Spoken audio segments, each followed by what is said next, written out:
Well, here's my nominations for a top 10 of Tavistock music artists that changed the world. And this doesn't include any artists from the 50s and before. This is artists from the modern coloured world, you might say, the transistor radio world, and the world of popular music being reproduced and recorded and just shipped everywhere in the world in mass, like we saw in the 1960s. And there were several real major acts that really carried the main flag of Tavistock, as it were, and the mind game that was put on the public. And this is a top 10, but it's not particularly in any order, because each of these that I've nominated are just as important as the other, except for possibly the Beatles. We'd have to give one nod ahead there, because they are sort of like the birthplace of it all. But certainly the bands around them, like the Kinks and the Rolling Stones, are going to really be something that we should really look at as exactly like part of an invasion. They called it the Mersey invasion, the British invasion, and this pumped around the world and has continued to do, as you see that song You Really Got Me has been, an immense thing. And now we have the LAUREL song really coming into play in recent times. Boys will be girls and girls will be boys in the mixed up, shook up world.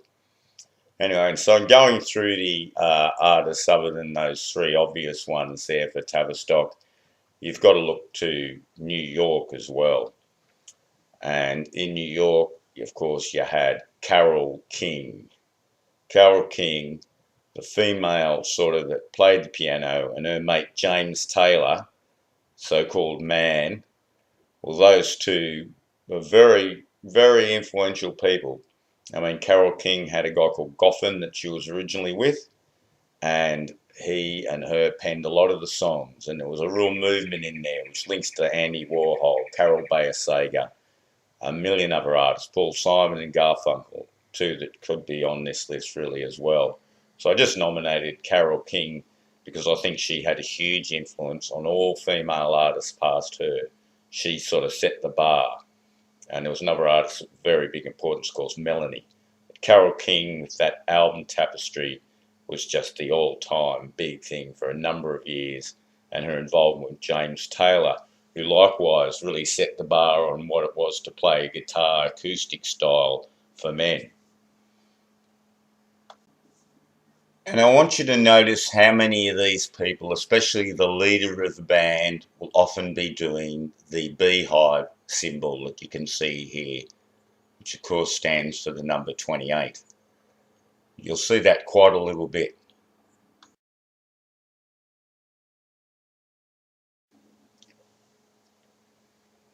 Now, after the Beatles, the Stones and the Kinks and their influence, there was no bigger influence, and again, after Carole King era there, James Taylor and Neil Young and that sort of thing going on. The big thing that changed was in the period like 74, 5, was the disco craze. And the biggest thing in that, of course, were the Bee Gees and Michael Jackson. And those two, I've wound them together here because they have a lot to do with each other. And they certainly were the next big phase there. That after the 60s, the next big thing that came in, other than American LA sound, which I'll cover in a minute, was the disco, Motown, and white men can be funky too with the Bee Gees. John Travolta, Saturday Night Fever into Grease. You saw it all happen there, and it turned into musicals and everything, and very theatrical. And Diana Ross and Supremes were revived, etc. Again with the Bee Gees, Chain Reaction. It was the big meme at the time, and all these platform shoes and disco duck. There it was in your face, and no bigger than Michael Jackson and the Bee Gees. And then they represent dozens of other artists that are attached to that genre. And it was a new genre, and all the old rock bands like Led Zeppelin and that, were battling against this new music. Now, another one that's very important, of course, that sort of actually came out in that disco time and held the banner for for Led Zeppelin, and Deep Purple were AC/DC, and their music, of course, took a new level on Zeppelin in a way. It was a bit more street friendly and just downright dirty deeds done dirt cheap. Not so Valhalla and Gods of Law. It was now in your face and punkier, and it was certainly the movement that ended up being punk rock. These guys were sort of seen as punk rock before there was punk rock, and punk rock didn't do them any harm at all. I heard an interview where they said every change or shift in music, they seem to be still fashionable. Of course, they got big wheels working behind them. This is the Young Brothers and their older brothers with Grapefruit and the Easy Beats, also big parts of a Tavistock style story out of Australia. And of course, AC/DC would have been nothing without Led Zeppelin. Led Zeppelin, Black Sabbath and Deep Purple really are all represented here by Led Zeppelin, Led Zeppelin being the biggest of them. Record sales and concert tickets around the world. And you see the Hive, you see the Masonic symbols straight away. I mean, well known. Everybody knows how he bought Crowley's house, etc. It was just thrown out there. This was the band that sort of brought the occult out. They say the Beatles really did, and this was the sprog from the Beatles. And they say that Sabbath was a sprog from the Rolling Stones. And I tend to agree with that assumption. They seem to foster them. And the other one they fostered a fair bit with Pink Floyd. Now, another thing that also appeared in that disco era as an alternative to disco, but it had a little bit of disco about it because you could play it at discos anyway, and it sort of fitted with all the others, was reggae. Reggae seemed to sneak around anywhere. Heavy metal people liked reggae. Everybody liked reggae. Reggae was music you all listened to when you went to a party, as it were, at certain times. And as I said, could be played in nightclubs along with disco, and it just seemed to fit many genres, and it was different, so different. And of course, all that in the end led to hip hop and rap, and none bigger in that one than Tupac Shakur. I call him the king of rap. But there's plenty others, a Funky Cole Medina guy, and all those different artists of the late 80s, 90s, and into the noughties that were rapping it out, and Cop Killers, Run DMC, you know the ones, Eminem, countless. Again, whitey guys doing black music, and that started coming. It was just a repeat of the 1950s and 60s in that fashion, really. The same old, and the same old mysteries of people disappearing, and we can see trans men stuff very heavy in hip-hop. So Lola really came through in hip-hop more than any other, but I'm thinking country music is just as bad. Here's a funny band, the Super Eagles. The Super Eagles. I just put this up for a laugh because I was searching the Eagles and this turned up, but it's got all the markings, the black and white thing, and it's from Gambia. So early Boule Society stuff, Viva Super Eagles.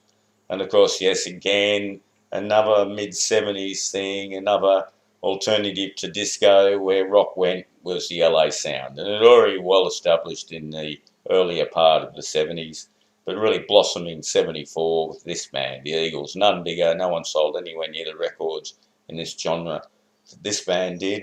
Of course, Poco close, sold a few, but look at the Hive. Of course, Poco and the Eagles are joined at the hip, and so are a few of the others. They all come from the Stone Canyon band, a bit Ricky Nelson, and that's somebody who'll be in the 50s crew if you wonder where he is now, because definitely very influential artist. He had a big lot to do with these people, and Crosby, Stills, Nash and Young should be included here too, really. It's all a transition into the Eagles, but the Eagles were the ones that really took it around the world in a bigger fashion, and of course brought us Hotel California. And Joe Walsh, of course, special mention there in a way, because he was the guitar player that sort of was the white man that could play like Hendrix. Then from people like Joe, who were a bit punkier than most, we ended up getting punk rock. And punk rock, Johnny Rotten doing his Hive, Transvestigation, continues stuff, definitely here with the Sex Pistols. Johnny's always playing with his breasts. It's a very weird bunch indeed. Supposed to be anti the Queen. Now their God Save the Queen thing is a fashion label and full Lizzie and William and Katie approved. We saw that in New Zealand. So no prizes there. Special mention, of course, you'd go to the Clash and the Jam and several other bands which came from this era, including our mate Boomtown Rats and Bob Geldof, and of course Bono from U2, who were originally some sort of punkier Irish band, all influenced by the Sex Pistols and the new wave sort of idea in music, which led to that, all that, creepy stuff of the early 80s. But this band deserves a special mention in the top 10, and that's ABBA, because we've got the transgender on, no doubt at all. See the B's? B's are a female symbol, birth. A is much more masculine, and it's reversed here, so there's a clue straight away. Yeah, Benita in Bjorna, and Fred and Ago. I don't know what you call them in Swedish, but look how feminine that Bjorn looks on the left there. Yes, look at him on the left there too. That's a girl, isn't it? And so that the dresses make those two trannies look better. But see, even ABBA, I mean, that's going to hurt a few people, because lots of people were lusting over that blonde and even the other one. Definitely. And women thought the boys were pretty cute. No, look now, what you got egg on your face there, folks. Well, there is a major rundown of what I consider the major ones there for different reasons. With ABBA too, I guess you should include Fleetwood Mac. Those two sort of fit together in some odd way. Fleetwood Mac more earthy and rocky, of course, but the idea of the women singing, and they were in a similar era. I think ABBA was probably a bigger sales thing, but definitely Fleetwood Mac, some of these sold a lot of records too. Two very powerful forces, just like Beatles and Stones. They were repeats of some sort. See, they have a profiling thing. What we need now. Don't forget, ABBA won that Waterloo, or won the Eurovision Song Contest, I think in '74 with Waterloo. Waterloo. Now, that's a funny song, isn't it? And just shows you. And I've included them. I suppose the artist I'm missing here when I think about it is Jimi Hendrix and Bob Dylan. They are definitely the very important in this whole structure as well. They're the main crew of the 60s, I call them. And I guess Frank Zappa from the Laurel Canyon stuff, if you study any of that, you can see Frank Zappa's a pretty integral part. And of course, he ended up hanging around with John Lennon. They all interlock with Lennon and McCartney, I've noticed.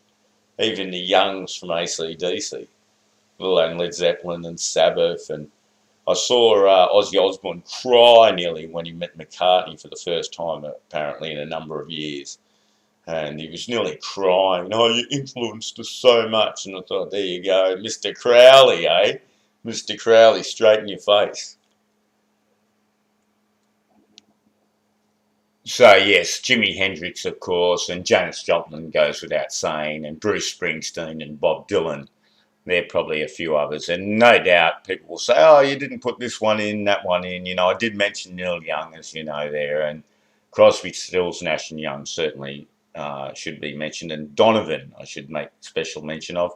All of those are the main ones. So I don't think I've missed too many that I call the most influential of all those periods right up into the year 2000. And then we've got all this, Madonna certainly from the later 80s, and then that leads into all those people like Beyonce and Kylie Minogue and dozens of artists that emulate something what Madonna did.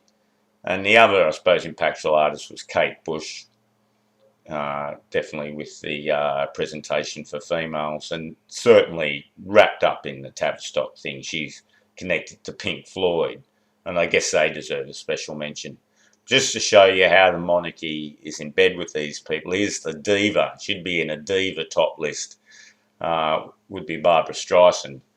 And there he is. Nice chummy terms with old Barbara, because you really got me, Barbara, because Barbara's a bit of a boy and he's a bit of a girl, so, opposites attract. It's just a different way than what you thought about. And it's just funny that all these so-called heroes of ours just seem to be in on the bigger ball game. And they weren't letting us know, really. In a sly way, they were letting us know. I mean, the Lola song says it.